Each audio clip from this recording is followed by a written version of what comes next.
Welcome mga kabas. Dito sa Sensoji Temple. Dito pa rin yan sa malapit sa Taito.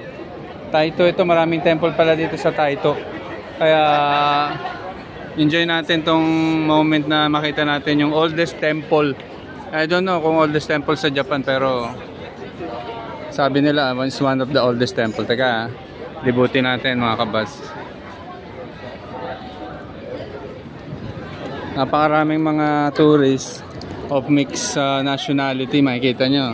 European, siyempre mga local nila. Ayan, dami.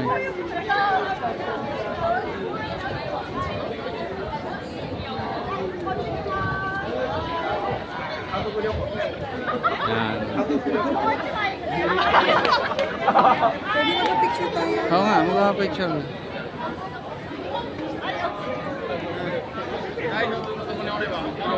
Bigyan mo ng tissue.